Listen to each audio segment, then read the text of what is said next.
Hey, yo, what's good with it, y'all? It's your boy, Mr. Wilson. And you are now tuned in to Wilson Block 100 Radio. And today, you know what I'm saying, I want to talk about why I'm thankful for foster care. You know what I'm saying? And again, man, I know this might be unusual, you know what I'm saying, for other foster kids to hear. And, this is not to discredit any foster kid story. You know what I'm saying? I love my foster sisters and brothers. You know what I'm saying? I hope y'all tune in to get, some insight into my life, you know what I'm saying, and how it can, relate to your life, you know what I mean? But I want to just talk about why I'm thankful for foster care, because I think that, the system, though we all know it's not perfect, you know what I'm saying, deserves some type of acknowledgement and recognition for what it has gotten right, you know what I'm saying? And, I just want to start by saying, you know what I'm saying, I'm very qualified to talk about this because I was born and raised in foster care, you know what I'm saying? And I'm going to always say that because that's my life, you know what I'm saying? And that's my story, you know what I mean? And it's not a life that I chose, you know what I'm saying? It's a life that chose me, and I've been playing my cards accordingly. So I want to start by saying, I'm thankful for foster care because it provided me a chance at life. You know what I'm saying? When I was reunited with my biological parents, you know what I'm saying, at the age of 18, you know what I'm saying, when I was already emancipated and able to make decisions for myself, which when I was first able to make decisions for myself, I stopped psych meds and I grew my hair out. Okay, so it gave me a chance at life. When I was reunited with my biological parents' family, you know what I'm saying, my biological family, I was talking to a relative, you know what I'm saying, and, she was telling me about, you know what I'm saying, the life that they had growing up, you know what I'm saying, while I was in foster care. And, she expressed how she, knew, you know what I'm saying, or she felt that, you know what I'm saying, she too felt that, you know what I'm saying, me growing up in foster care was the best for my life, because of the conditions in which, you know what I'm saying, my family was living, okay? My family grew up in the projects, you know what I'm saying? If it wasn't for foster care, you know what I'm saying, I would have grew up in the projects, straight up, you know what I'm saying? And I probably wouldn't have had a lot of resources and connections, or opportunities, you know what I'm saying, that I have today, you know what I'm saying? Foster care has allowed me to, work on myself. It's kept me sheltered and unexposed from the world for a long time, because growing up in foster care, you go to, depending on what it's all different anywhere you go, but I was in LA County, and they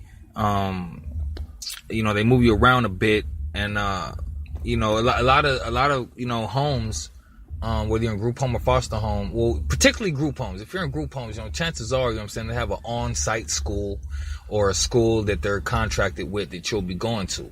I've been to both, going to public school, adult school, all type of stuff. But, I just want to say that, growing up in foster care has given me, I had three square meals every day.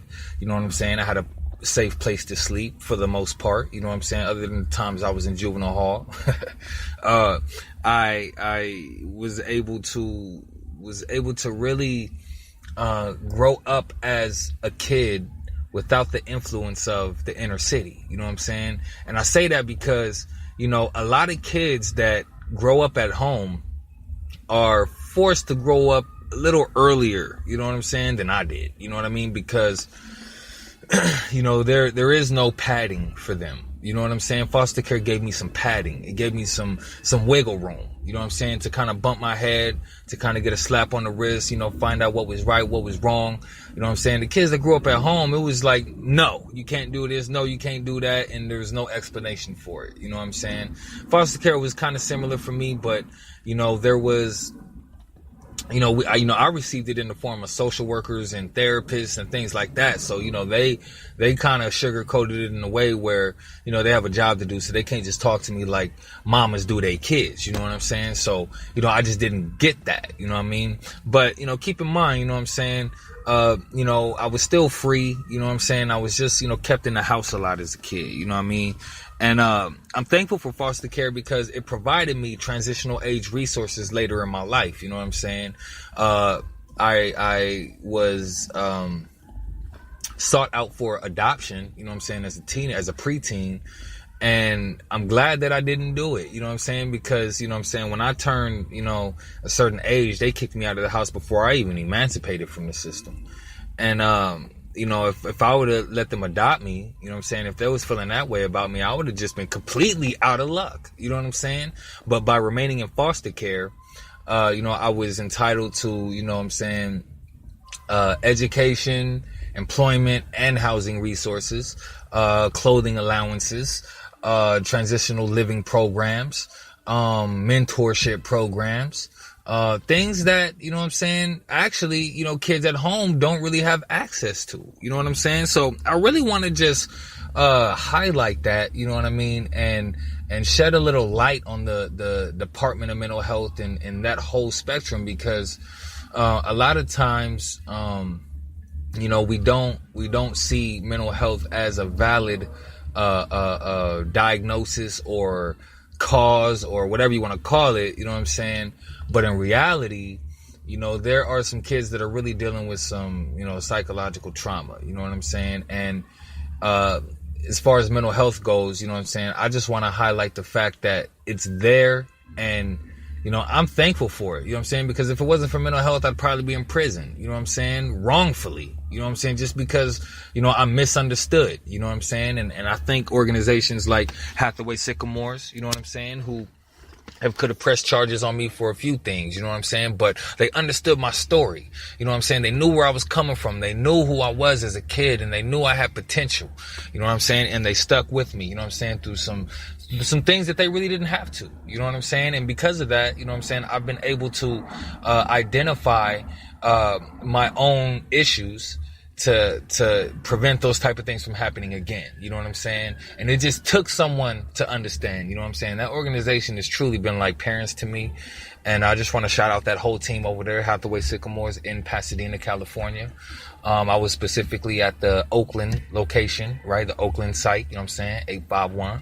And I'm doing some incredible work over there. Hillsides, I can't say too many great things about you guys, even though, I did have a good internship program with you guys.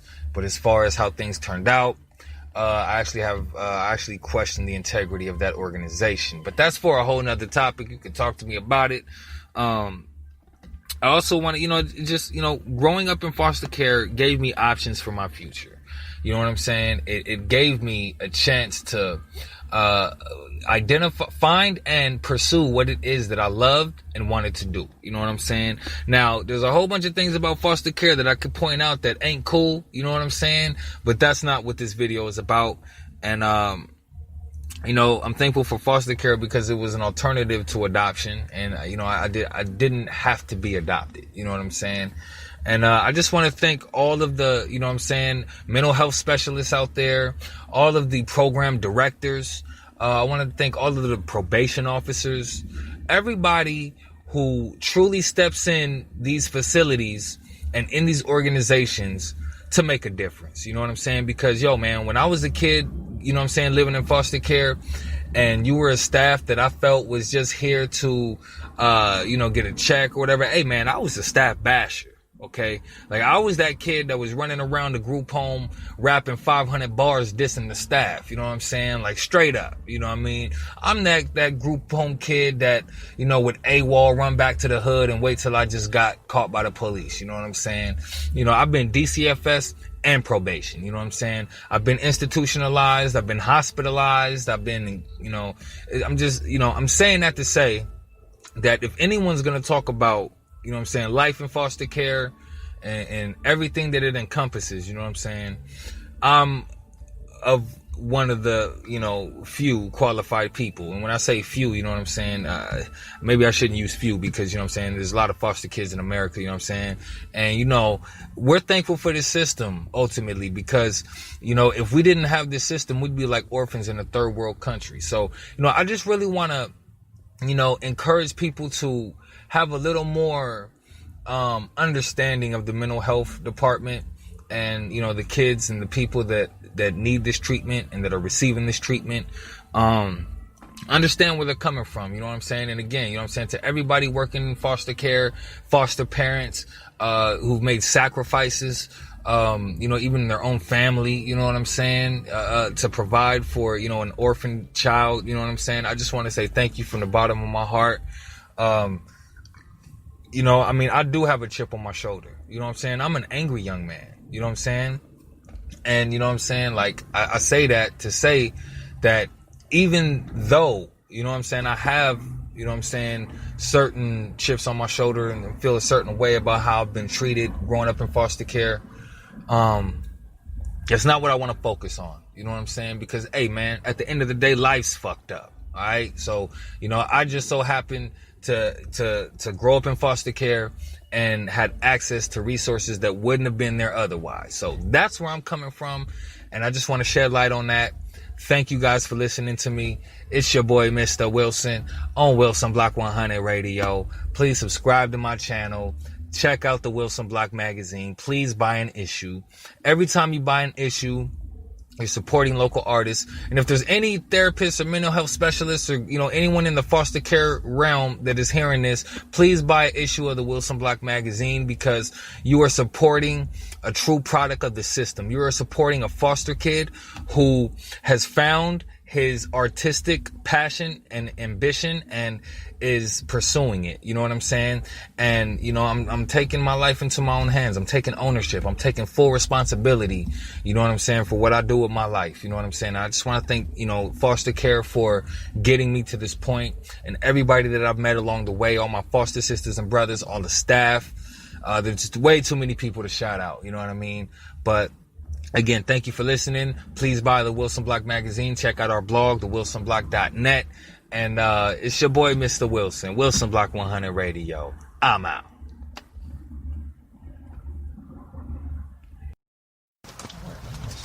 Hey, yo, what's good with it, y'all? It's your boy, Mr. Wilson. And you are now tuned in to Wilson Block 100 Radio. And we got another very special guest with us on the block today, Hajj. You know what I'm saying? What up? From Seattle. You know what I mean? Business, yeah. Thank you. 206, yeah. No doubt, man. We're real honored to have you here with us for this exclusive interview with the Wilson Block, man. What's the latest and greatest? Shit, man. Just town business, man. Just kicking back, making this new music, man. Trying to put the city on, man. That Pay Homage just dropped on last year, but the remix just dropped on Martin Luther King Day this past Monday. So, man, fresh. Yeah, you can catch that on iTunes, Spotify, you know what I'm saying, all the good stores and sites and all that good shit, Yes, sir. That Hajj Pay Homage produced by Sam Pay. But other than that, I got this EP in the work with my nigga Ready Ron Beats. Okay, shout out Ready Ron. Whoa. Yeah, my nigga Ready Ron, you know what I'm saying? Got this little filthy little EP. You know what I'm saying? I'm about to hit the streets for you. I got a couple singles for you. You know what I'm saying? Okay. Watch out for that, Inshallah. That's probably going to be the first single I'm going to drop for you. You feel me? Okay, heavy. Yeah, man. All right, real quick, man. For our audience listening, man, can you just give us a quick background on yourself? Yeah, man. My name is Young Hajj. You feel me? Hajj Jones. You feel me? Shit. There's nothing really too special about me. You know what I'm saying? Just another young nigga trying to make it. You feel me? Right. I was born in Detroit, you feel me? I moved out here in like 93. Moved out to Seattle in 93, you feel So this me? is where you was raised? This is where I was raised, you feel doubt. me? So, it was a while ago. I'm an old ass nigga now, but shit, I still feel young and look young, you know what I'm saying? The bitches still think I'm young, so you know what I'm saying? You know what I mean? Hey, man, you as young as you feel, you know what exactly. I mean? You got to keep that young mentality, you know what I mean? That's how we stay vibrant, fresh, you know what I mean? Relevant, you feel me? So yeah, real quick, man, how do we tell me more about the current and upcoming projects you got. Man, yeah, man. Me and my nigga Ready Ron, man, we got some heat coming through, man. I haven't even thought of the name of the project yet, but shit, I'm gonna have that shit done at the end of February, early March. Okay. I'm probably dropping it sometime around April. Okay. You know what I'm saying? So I get it popping for the summer, but this the debut album? This is one of the albums. You know what I'm saying? So you got shit out there right now. Yeah, I got a couple things out, but I got some other shit that's really coming out. You feel me? So, I also got some shit on the work from my nigga DJ Nebor. Shout out. You know what I'm saying? The Hajj Boy Experience, you know what I'm saying? 100. Part 2, the triple XL, you know what I'm saying? But as far as that project with Ready Ron, is he the exclusive producer for that project? Yeah. I'm doing the exclusive producer thing for right now. on this project with him, yeah, because I like his beats, bro. This nigga got some fire, you know what I'm saying? And we vibe really well, you know what I'm saying? No doubt. So, real quick, man, you know what I'm saying? When writing songs, man, where do you pull inspiration from? How do you find new subject matter? You know what I'm saying? Shit, you know what I'm saying? I take antimatter, you know what I'm saying? Then, you know, I do some reverse osmosis on that motherfucker. You feel me? Do a little bit of alchemy, you know what I'm saying? And I turn that shit into some heat, nigga. And, you know, I put a lighter to that shit and flame that shit, nigga, you know? It's in me, not on me, bro. I don't know. You know, I don't know. The inspiration comes from the melanin. Right, no doubt. You feel me? That everyday struggle, man. Yeah, it comes from being black, nigga. In America, like. In America, exactly. That's where it comes from, you know what I'm saying? You know, life inspiration, family, friends, you know what I'm saying? Shit goes on around you. Exactly. You know what I'm saying? All kind of shit, bro. I put my inspiration from God. You know what I'm saying? I put my inspiration from the one up above, Allah Akbar, you know what I'm saying? The great, you feel me? So, yes, sir. You know, he blessed the boy with a little bit of talent and shit. So I'm gonna try to take it to the next maximum level, you know? Yeah. You know, we actually saw a video of you, I think it was on the Seattle channel, you know what I'm saying? It was like a compilation of different spitters, you know what I mean? And we saw you get up there, you was spitting, you know what I mean? I was just like, hold on, I didn't know he had bars like that. Was this a freestyle shit? I think so. You could chime in, son. It's all good.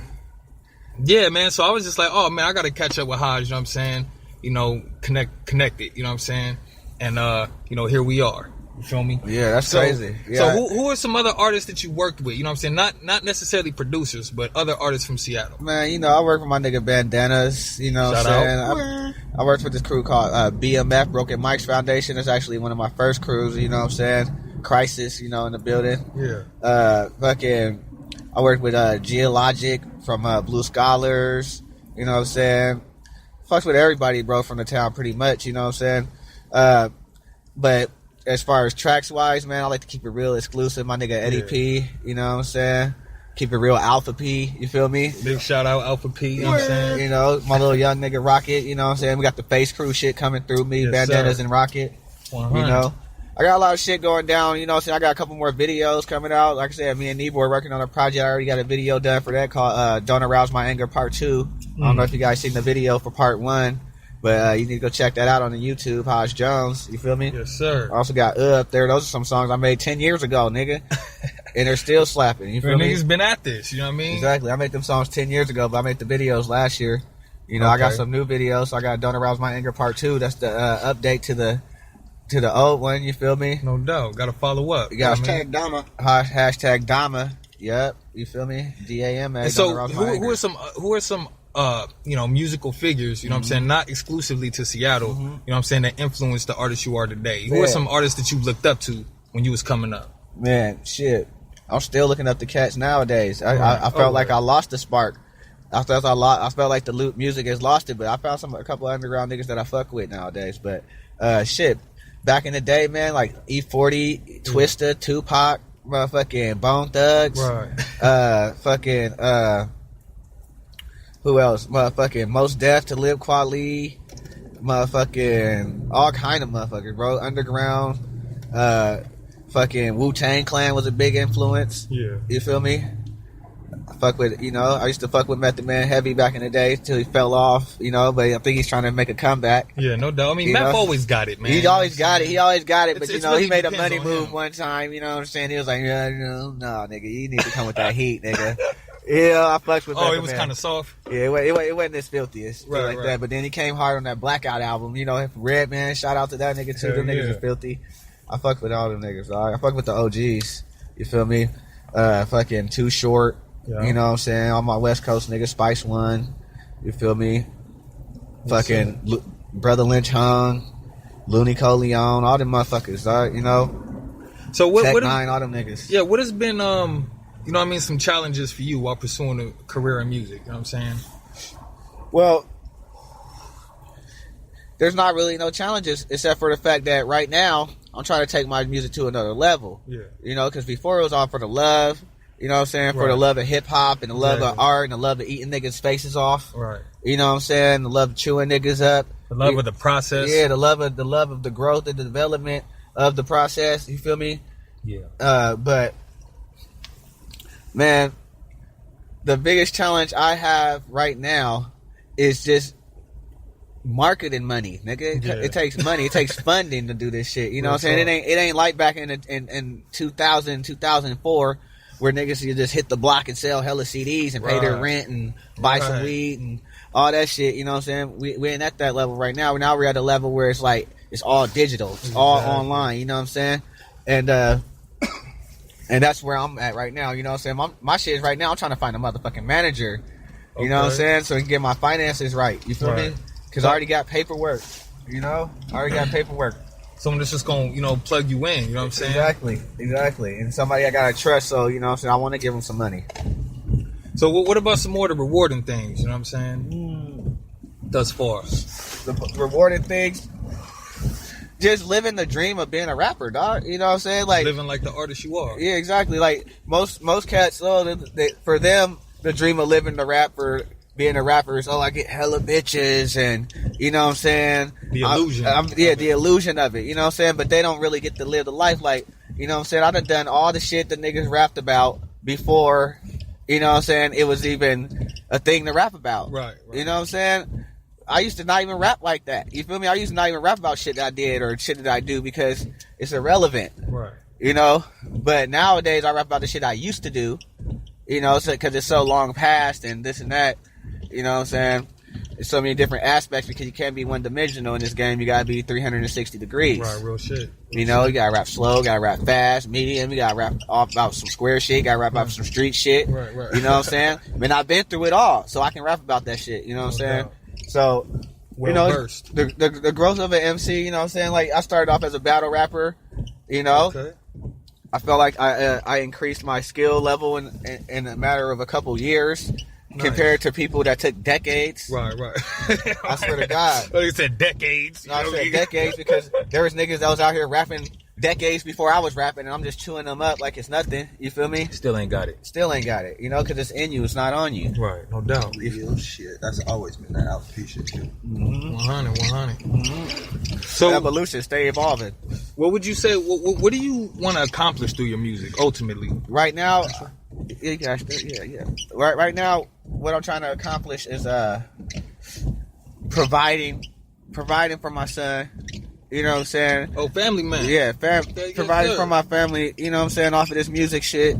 You know, and showing the world a new light and show them how this Northwest really do. You know, because I know we slept on, but we ain't slept on, bro, because you niggas done came up here and got chewed, so they know what it is. Man, I gotta ask you this, man. And you know what? I really should have been asking all my Seattle artists that I've interviewed this question. That Julie Sink? No. You know, what's the fundamental difference? And A-Son, if you want to chime in, feel free. What's the fundamental difference between the Pacific Northwest and the West Coast? Because I have my perception. Ain't nothing different but the N in front of the W, bruh. Ain't nothing different but the N in front of the W, and it rains and it's not sunny. That's the only difference. Niggas is depressed because it's raining all the time. They out here killing themselves. Where in Cali, niggas is killing each other. You feel me? But if you ask me, it was because nigga, the Puget Sound's keeping y'all from the coast. You know what I'm saying? The Puget Sound in the way. You know what I mean? You know the Puget Sound though is a part of the ocean. Right. So the ocean comes into the cities. Okay. So you know it's still West Coast. Nigga, we on the western Washington side. You feel me?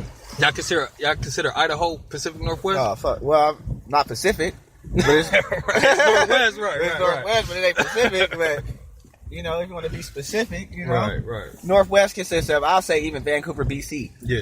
Vancouver, BC, down to San Francisco. Well, you know, technically, man, I was looking at a map somewhere, man, and it said it was a map of, and I guess Alaska of the Northwest. Northwest. Yeah. It goes all the way up to like northern Canada, and then all the way down to like right above Sacramento type exactly, shit. You know what I mean? Redden and all that shit. Yeah. That's what I'm saying. The Northwest is like, you know, what's that? Stockton, Sacramento. Fucking, I consider the Bay Northwest a little bit too. Look, I gotta ask you this too, man. Like, it rains so much out here in Seattle. It's raining right now, hard as fuck. Fuck now. You know what I mean? How do y'all fucking thug out here? How do y'all grind? Nigga, we grind in the rain. Nigga, we trap. Nigga, we don't give a fuck. Nigga, we live in this shit. Nigga, we don't even wear umbrellas out here, bro. Nigga, we wear North Faces. We wear North Faces and Columbias and shit. You feel me? Exactly, bro. We don't give a fuck. We wear a hoodie under that shit. And then layers, nigga. We layer up and play her up. You feel me? I feel it. You feel me? I feel it. Cause nigga, you know, we grew up in this shit. It's whack though. It's whack. I hate the rain, but you know what? The rain also is the reason we were so fucking creative, dog. No doubt. Because I ain't never let it stop y'all from progressing. You know what I'm saying? That's why we're so creative, because the rain keeps niggas in a creative mind state. It keeps niggas inside. You know what I'm saying? And motherfuckers that are bored end up doing some dumb shit because they don't know what to do with their mind. Right. You know? Exactly. But artists, they take their mind and they take this time, right? We call it grind season. Because that's when you're in the studio, nigga. You're in there for the whole winter, the whole fall. You know what I'm saying? You don't come out that bitch till sometime late spring, early summer. You know what I'm saying? Where it's time to campaign. Right, you know where it's time to campaign, and you know what I'm saying? Where the sun's out, we got Hemp Fest and all that shit. Right. And then back to the rainy season, back to the grinding season. Yeah, exactly, bro. Niggas should be stacking hella money out here. That's why they charge so much, because it rains so much. Niggas should just be in the house on their computer. Just right. But, you know, a lot of niggas ain't got it like that, bro. So we out on 3P trapping. So what you know, advice, you know, positive, you know what I'm saying, encouraging advice, you know what I'm saying, would you have for other, you know what I'm saying, artists coming up? Man, for one, don't be whack. First and foremost. And how do you not be whack? Study the history of whatever it is that you want to do in your life. Study the history of that shit first. You know what I'm saying? So that way you have a background in the knowledge of the first foremost elements of what you're doing. Right. You know what I'm saying? You got a basic understanding of how it came to be. You know what I'm saying? Because niggas, we ain't, regardless if we making up these tracks every day or they're coming off our mind, we ain't create this activity. Even when hip hop came out, we ain't create this activity. Right. Cats was already making music. Right. Not only just making music, but they were already rapping. They were already having ciphers and shit. Before it was an actual thing. Exactly. You know? And, you know, there was Nate Dogg before Nate Dogg came out. Right, you know what I'm saying? Right. I feel it. Rest in peace. Rest in peace, my nigga. Rest in peace to all my fucking dead influences and homies and everybody that's dead, man. You know, God bless the dead. No doubt, man. But yeah, man, this shit create that creativity, man. And that's the only reason I keep coming back to the motherfucker, because you get that fresh Northwest air, and you feel like you're in there. You plus that good weed, you know, keep a nigga stand up here because.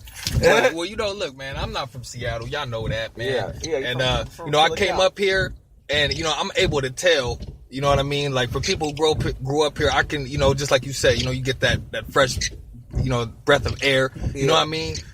And I can see how that is home for a lot of people, you know what I'm saying, that grew up here, you know what I mean? So I can see it, even though, you know, it doesn't apply to me, you know what I'm saying? Right. And I think that's one of the things that you know, encourages me to stay here, you know what I'm saying, is that atmosphere. You know what I'm saying? Well, you know, we you know, in a more positive note, you know, just stay dedicated to your craft. Yeah. You know, and what I mean by that is also, you know, like I said, study the history, but also study the things, like study the words and shit, man. Study the dictionary and shit, nigga. Like study something, like, you know what I'm saying? Because it's more than just rap, nigga. You can turn this to journalism. Absolutely. You know, you can turn this into anything. Writing is writing. Right. You know, but stay dedicated and stay hungry and stay practicing. It's like kung fu.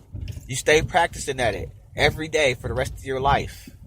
You know, if you're gonna do it, be the best. Be the best, and the only way to be the best is to be challenged by the best and be surrounded by the best, and you know what I'm saying, challenge the best. Exactly. You know, challenge yourself. Challenge yourself too. Really, exactly. Really. Because you wanna be able to say, man, I know how to break it down to a science. You know, exactly. I know the science of rap. Right. I know the science of whatever. You know what I'm saying? Because it could be a positive thing, bro. No doubt. So look, man, you know, I know I didn't, you know, hit you with this before the interview started, you know what I'm saying? But do you got some bars that you could lace us with? You know what I'm saying? You got anything written, freestyle, don't matter. You know what I'm saying? Let's, you know, my audience want to see if Hajj got bars for real though, on the spot. Let me hear some bars.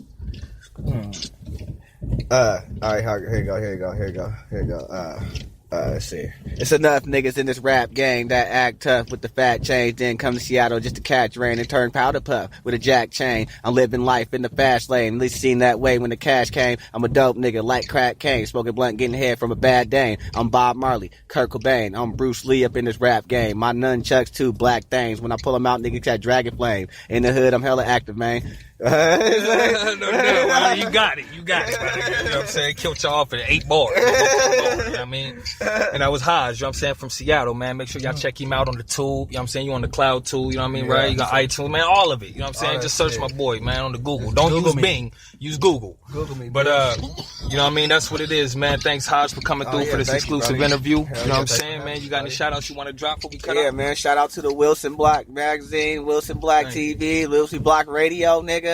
Shout out to the Face Crew. Shout out to the Alpha P. Hey. Shout out to all the homies. You know what I'm saying? Shout out to the moms, pops, son, all y'all. You know what I'm saying? We about to get it cracking out here, man. Watch for the 206. Yes, sir. And shout out to God, too. Absolutely. Yeah. It's been exclusive, you know what I'm saying? Hajj Jones on Wilson Block 100 Radio, son. We out. Peace.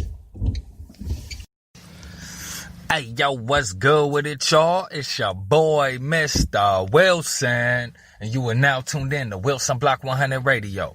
And today, you know what I'm saying, I'm going to open up some more, man, and I'm going to talk about my experience as a foster kid on Psych meds. And for those who don't know, you know what I'm saying, I was born and raised in the foster care, you know what I'm saying, just, you know, days or weeks after birth, you know what I'm saying, I was placed in long-term foster care. From there, you know, even from the first long-term foster parent, you know what I'm saying, they had me on psych meds for my ADHD. And what ended up happening was, you know, I've displayed, you know, certain behaviors as a child, you know what I'm saying, that, you know, made psychiatrists and group home staff and social workers, you know what I'm saying, recommend psychotropic medication for me, you know what I mean? And, you know, it's always been against my better judgment, but, you know, as a kid, you know what I'm saying, we ain't in a position to make those decisions for ourselves, you know what I'm saying? So, you know, I just want to go ahead and talk about my experiences being in foster care and on psych meds, you know what I'm saying? Now, it goes all the way back to probably as far as I can remember, you know what I'm saying? As far back as I can remember, my life is about 4 years old. We're talking 1994. You know what I'm saying? But in this case, you know, I remember taking psych meds as early as 6 years old. You know what I'm saying? And, you know, it's real interesting. You know what I'm saying? Like, I was going to Chaparral Elementary School in Palmdale. You know what I'm saying? This is like 1996, 1997. And, I was taking, you know, psych meds, you know what I'm saying, for my, hyperactive behavior. And, you know, I didn't know it back then, but I couldn't really sit still in class. And, you know, I remember being in the first and second grade, particularly the first grade. And every day at noon, they would announce on the speaker, Michael Taylor, come get your meds. You know what I'm saying? And I'd walk to the office to go get my meds. Now, looking back on that now, you know what I'm saying? I'd be embarrassed, you know what I'm saying? For you to just announce on the whole school-wide system, you know what I'm saying? To come get my medication, you know? But as a kid back then, you know, it was cool. I didn't think it was a bad thing. Actually, you know what I'm saying, it gave me a reason to kind of walk through the halls and get out of the classroom for a little bit, you know what I mean? So that's kind of how I looked at it, you know what I mean? I took the meds and I went back to class, you know what I'm saying? Later on in life, you know what I'm saying, the foster parents, group home staff, I mean, you know, I was, you know, always recommended psych meds, you know what I'm saying? And, I remember, you know what I'm saying, I was in this foster home, you know what I'm saying, in the year 2000 when I was 10 years old. I was 11 years old, actually. And, it was 2001, excuse me. And, you know, at this time, I was taking 7 different psych meds in the morning before school. You know what I'm saying? It got to a point to where I didn't even need water for this shit. You know what I'm saying? I would just take it out, you know, just take them all, pop them in my mouth and keep it pushing. You know what I'm saying?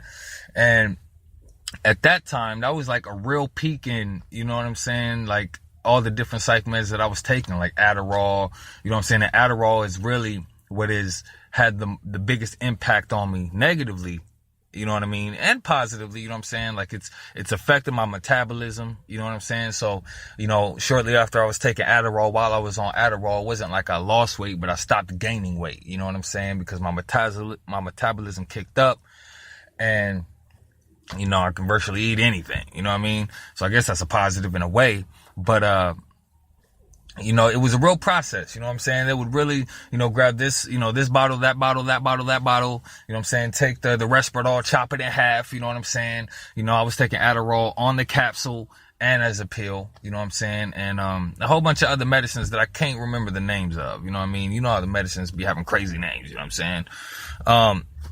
You know, one thing, you know what I'm saying, I want to point out is that, you know what I'm saying, when my foster parents would take me to the psychiatrist for my little weekly checkups, you know, I was always, active as a kid, you know what I'm saying? PE was my favorite period. And I really felt like, you know, I would go see the psychiatrist. I would tell him that it's slowing me down. I didn't want to be slowed down, and always against, you know what I'm saying, what I wanted for myself as a kid, you know what I'm saying? The psychiatrist would always recommend upping the dosage. And it was an experiment, you know what I mean? And then, you know, I remember, you know, going to Pacific Clinics, and, you know, my foster parent was sitting right there with me in the meeting with the psychiatrist, you know what I'm saying? And I wasn't able to say it then, but looking back, you know what I'm saying, that added, you know what I'm saying, a little extra pressure, you know what I'm saying, on opening up, you know what I'm saying, and really giving, you know what I mean, the psychiatrist, you know what I'm saying, a good, you know, synopsis on, you know what I'm saying, my week, how the medicine's affected me, things like that.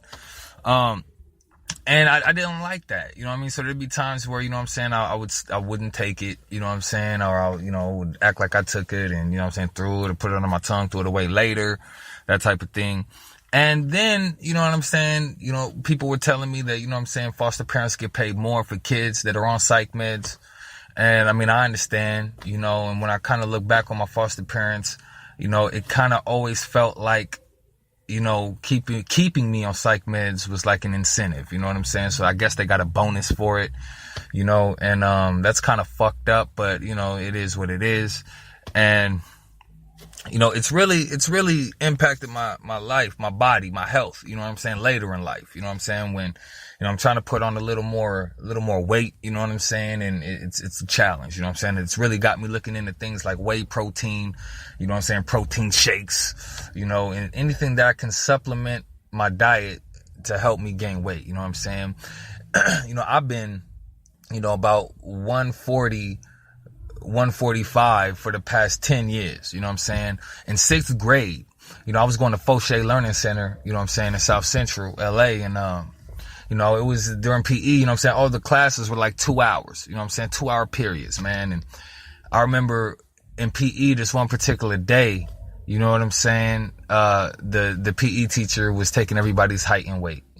And, you know, I was just remembering like, damn, you know what I'm saying, he's checking everyone's height and weight in front of everybody. You know what I'm saying? Everybody's right there, you know, and it's just like, I don't want to hop on this thing in front of everybody and see that I'm fucking underweight. You know what I'm saying? I was 80 fucking pounds, you know what I'm saying, as a 12-year-old kid. You know what I mean?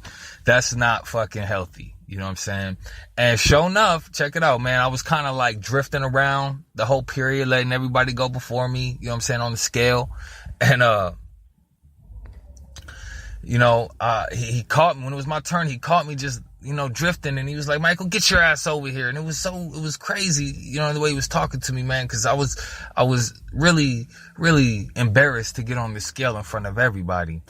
And sure enough, you know what I'm saying, I get on that scale, you know what I'm saying, he weighs me, and under his breath, he's like, what the fuck? Like, as if he's saying, like, yo, this can't be right, you know what I mean?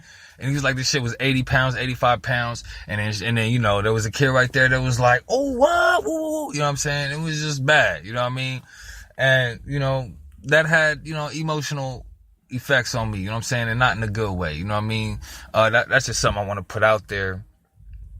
And, you know, I had fights with my foster parents over med refusal, you know what I'm saying? Because no one wanted to understand where I was coming from, you know what I'm saying? And, you know, I never really had the chance to, you know, play organized sports, you know what I'm saying? Because I was always moved from a different home to another home, and I never really had that stability. at the same time, having, you know what I'm saying, someone that cared enough, you know what I'm saying, about my future, you know what I'm saying, to, you know, help me spend my time productively or what have you. You know what I'm saying? You know, all in all, man, my experiences, you know what I'm saying, taking psych meds as a foster kid, you know what I mean? If you ask me today, man, it's really affected my body, you know what I'm saying? Even my mind, you know what I'm saying? But, you know what I'm saying, I'm still thankful for foster care. You know what I'm saying? That's a topic that I'll talk about in another episode.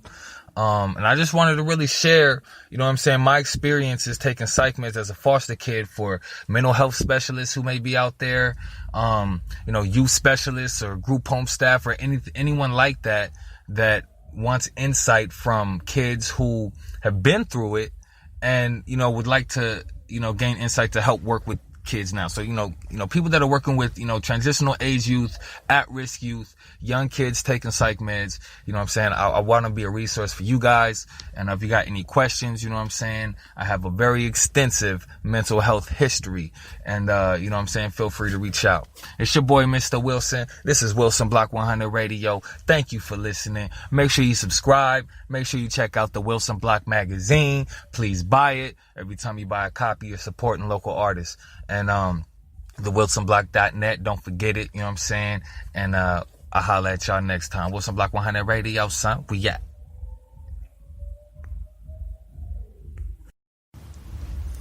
Hey, yo, what's good with it, y'all? It's your boy, Mr. Wilson. You are now tuned in to Wilson Block 100 Radio. And today, you know what I'm saying, I'm going to talk about something that, you know, is a little odd. Might seem a little odd to hear, you know what I'm saying? And it's why I want to be depressed. You know what I'm saying? The beauty in depression. You know what I'm saying? Now, first, you know what I'm saying, I just want to let y'all know, you know what I'm saying, I covered this topic back in the Wilson Block magazine, issue 9. You know what I'm saying? And the theme of that was beauty and depression. And I'm going to go ahead and talk about, you know what I'm saying, why I want to be depressed. You know what I'm saying? So for those who don't know, you know what I'm saying, if you haven't heard any of my other episodes, or if you just don't know the story of a young Michael Taylor or a Mr. Wilson, you know what I'm saying? Just want to let y'all know, you know what I'm saying, I was born and raised in foster care, you know what I'm saying? I've been on psych meds, you know what I'm saying? I've been through it, you know what I mean? Been through juvenile hall, been through camp. I've seen damn near everything but the penitentiary, you know what I'm saying? So, you know, growing up, I've always had, you know, first off, you know what I mean, I'm a heroin baby, you know what I'm saying? So, you know, I could have, my parents had some of that in their system. And so, you know, that's where I come from, you know, that's how, you know, I was born with it, you know what I'm saying? And, you know, growing up, you know what I'm saying, I wouldn't really say I was depressed as a kid, you know what I'm saying? Maybe I was too young to identify with it, but, you know, I wouldn't be, if you ask me, I wasn't depressed, you know what I'm saying? However, you know, as I grew older, you know what I'm saying, my depression became, you know what I'm saying, a little more serious, you know what I'm saying, as the years grew older. As I grew older, I started to become more serious. It started to become more serious, and that's because, you know, every year I got older, I got a little more exposed to the world, and slowly but surely, my innocence will be snatched away by the harsh realities of this world, you know what I'm saying? And, in some senses, I'm a late bloomer, you know what I'm saying? Like, I didn't smoke weed till high school, you know what I'm saying? I didn't lose my virginity till I was already like 18, you know what I mean? Shit like that, you know what I mean? So, you know, I want to talk about why I want to be depressed, you know what I'm saying? First and foremost, you know what I'm saying? You know, I want to be depressed because when I'm isolated, you know what I'm saying? I'm an introvert, first off, but when I'm isolated, it puts me in control of my own thoughts and space. You know what I'm saying? Now, as an introvert, you know what I'm saying? If I go around a whole bunch of extroverts, man, it's just a whole bunch of just talk. You know what I'm saying? A whole bunch of, like, quote unquote, useless information. You know what I'm saying? That comes in and out of their mouth. And, you know, I don't need that in my psyche. You know what I'm saying? I don't need just a whole bunch of just useless information. You know what I mean? Running through my brain. You know what I'm saying? And, you know, people don't think like me, you know what I'm saying? So it's kind of hard for me to engage socially in a social environment, you know what I'm saying? And feel comfortable, you know? When I'm isolated, you know what I'm saying? I'm in control of my thoughts and space, you know what I mean? So if I want to think about something, if I want to think things through, or if I want to, you know, just, you know, do a podcast, or if I want to, spend some time with myself. You know what I'm saying? Being alone, being isolated gives me empowerment. You know what I'm saying? Now, I'm not saying it's all the way healthy, you know what I'm saying, to stay isolated, you know what I'm saying? But by being in control of my thoughts and space, you know what I'm saying, I can work through my emotions, you know what I'm saying? I can work through my frustrations and the things that, you know what I'm saying, I'm pondering on, you know what I mean? I'm in control of my thoughts and space, you know what I'm saying? When I'm depressed, you know what I'm saying, the reason why I like to go to depression, right? The reason why I seek depression is because when I'm depressed, it's a familiar place. You know what I'm saying? Nobody likes uncertainty. You know what I'm saying? Everyone wants some type of idea of how things are going to be. You know what I mean? Even though things in life don't always go as planned, being in that familiar place provides a sense of safety and security. You know what I'm saying? I can be here because I know here, no one's going to harm me. No one's going to judge me, for, the way that I think or the way that I live or the way that I look. And just things like that. You know what I'm saying? I choose to be depressed because through depression is where I find my power. You know what I'm saying? When I'm by myself, you know what I'm saying, I'm the king of my own country. You know what I'm saying? But when I come around everyone else, you know what I'm saying, I'm reduced to a dummy. You know what I'm saying? And I'm just another face in the crowd. You know what I mean? So I don't like to go around and this is something that I've just kind of, put together on myself. It's like, I don't like to go to places where I'm not being celebrated. You know what I'm saying? And I hope that doesn't sound like egotistical, but me being the person that I am with so much to give and so much to offer the world, you know what I'm saying? I just feel like, no one, if you haven't recognized the potential that I have, then there's nothing that I need to see or hear about I don't need to see or hear what you're talking about. You know what I'm saying? Because I have yet to be discovered. You know what I'm saying? And another thing is like, the world, you know what I'm saying? There's so many issues going on and it's like, what do we do? You know what I'm saying? And everyone's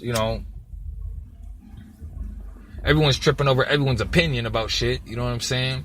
And I'm looking at it like, shit, the world going through all this shit. You know what I'm saying? It's like, damn, I got issues with myself to hash out. You know what I'm saying? And, that's really where I've been trying to start. You know what I mean? And, by being, depressed, you know what I'm saying, I think is a result of being on psych meds, you know what I'm saying, growing up being neglected, you know what I'm saying, and rejected, you know what I'm saying, nobody wanting me, you know what I'm saying, girls not talking to me, you know what I'm saying, I've had my times where I was bullied, you know what I'm saying, I mean, not, when I was bullied, it was really because they were much bigger and stronger. It was never really because I was on some bitch ass shit, you know what I'm saying, but, bullying was never a big part of, you know what I'm saying, my struggle as a kid, you know what I mean? I'm real fortunate as a foster kid to have gone through some of the heinous things, you know what I'm saying, that have been done to a lot of foster kids, you know what I'm saying? And not to say that it was an easy road for me, because it wasn't in the least, you know what I'm saying? But, there's certain things that have been spared. I've been spared, you know what I mean? And I thank the Lord for, you know what I'm saying, giving me a way out through foster care. And again, that's something else I'll talk about in another topic, another day. But growing up, you know what I'm saying, being exposed to the harsh realities of life, looking at the world around you, observing, analyzing everything, you know what I'm saying? It's like, how can I develop a desire to live, right? A desire to pursue my future, right? To embrace a future, right? If I look left, I look right, I look up, I look down, and I just see the world dying. You know what I'm saying? I see, you know what I'm saying, like so much negativity around me. You know what I'm saying? It's like, if I'm positive, who's going to be positive for me? You know what I'm saying? And then, with all of this stuff that I internalize as an introvert, you know what I'm saying, and being isolated, there's suppressed emotions, you know what I'm saying? And after a while, these suppressed emotions have to be released some way, and they have to be released, you know what I'm saying? And I've gotten to a point where I've had a few breakdowns, you know what I'm saying, mental breakdowns, to where I just lost control, you know what I mean? And it almost landed me in prison, you know what I'm saying? So, as a man, you know what I mean, I've been learning to, and I've gotten better at it, controlling my passions, you know what I'm saying? Guiding the ambition that surges through me. You know what I mean? So, I can make the most of my time and effort, you know what I mean? And inspire people along the way.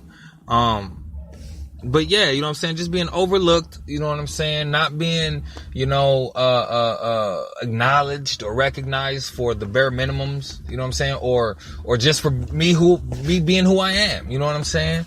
And all of these things attribute to why I want to be depressed. Because when I'm in that space and I'm by myself, you couldn't tell me that I'm a bad guy. You know what I'm saying? You couldn't tell me that I'm not good enough. You know what I'm saying? You couldn't tell me that, I don't have what it takes. You know what I'm saying?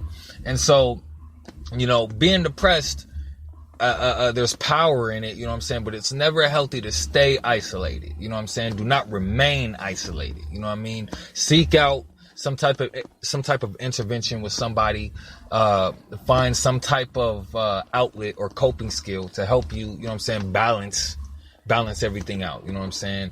And you know what I'm saying, that's just me, you know what I'm saying? That's why I want to be depressed. That's the beauty in depression.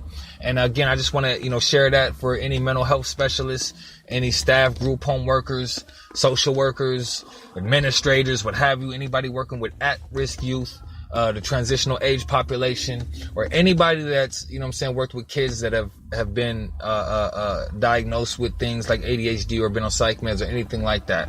The whole mental health spectrum, you know what I'm saying, is who I'm speaking to. And I hope that my videos can give you some type of insight into the life and minds of, the kids who go through these things. So, I just want to thank you for listening. You know what I'm saying? It's your boy, Mr. Wilson Block 100 Radio. You know what I'm saying? I just, I took my story and I'm making it something, you know what I'm saying? So I can grow from it and I can inspire others in the process, and we can all just grow, you know what I'm saying? So make sure y'all check out the Wilson Block magazine. Every time you buy an issue or subscribe, you're supporting local artists. The wilsonblock.net is the site. Please make sure you subscribe to my YouTube, and make sure y'all tune in for new episodes, man. It's your boy, Mr. Wilson Block 100 Radio, son. We out.